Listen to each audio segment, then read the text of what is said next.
It was 1979, the year that 1 million protesters flooded the streets when the Ayatollah Khomeini overthrew the Shah of Iran. He established Islamic law for all citizens. Samira was just a young girl when this happened. In the beginning, I had a very fun childhood. When I was born, it was during the Shah's time, and soon after was the Islamic Revolution. Samira's family didn't practice Islam, though, so she rebelled against the strict laws.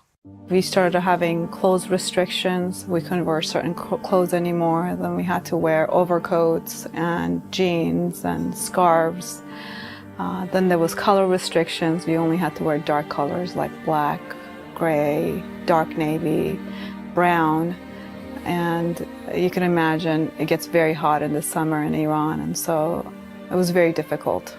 She especially hated the laws that didn't treat boys and girls as equals. You would go to a swimming pool, the boys could go swimming, but the girls couldn't, because if the government police came by and saw girls in the swimming pool, parents and families would be arrested and taken to jail. Little by little, I felt as a little girl they took the life out of me, where what used to be fun, going to school used to be fun, playing with my friends used to be fun, all of that changed. One day, Samira experienced the injustice of being treated as a second-class citizen. Her hair had come out of her head covering, and a female police officer stepped in. She grabbed me, she starts shaking me. "What are you doing? You have hair showing." And she started, going on and on about how what I'm doing is a sin and what I'm doing is completely inappropriate. And I kind of kicked her as a little kid and ran away so I don't get arrested. As a little kid, I was afraid of being arrested or being thrown in jail because I had some hair showing. But it was very traumatizing for me as a little girl. She began to associate the strict Islamic laws with God himself. I remember thinking, if this is God, I want no part of him, because if God exists, he is just and he's going to be fair. He's not going to make a big difference between a man and a woman. Her views were challenged, though, when her family moved to the United States. Her younger sister became a Christian, and it wasn't her new religion that Samira noticed. It was the change in her heart. She became a different person, and when I looked into her eyes, I remember thinking, wow, what a dramatic difference. I thought I was seeing angels. And it was through that I saw power of Christ, and I thought, maybe God exists.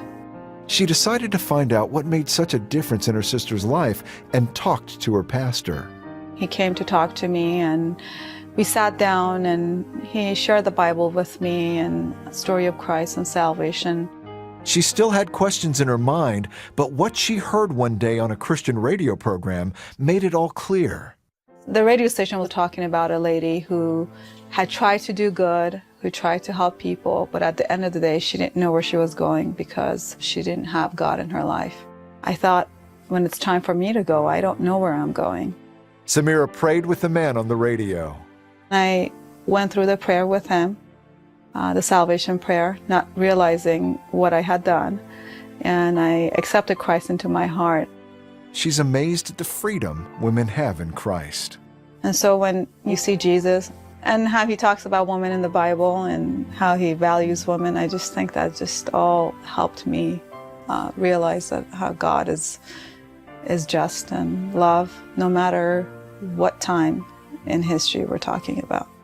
Today, Samira actively works in the legal system, helping women in the United States escape from the harsh rules of the Islamic lifestyle.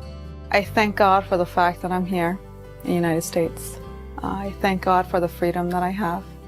Samira knows firsthand that true freedom comes only through Jesus Christ.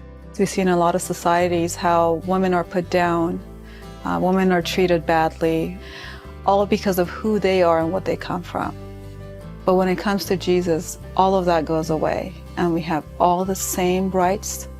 We all have the same amount of love that we get from God, which is a lot, and we're all one. There's no difference, and I think that's the beauty of Jesus.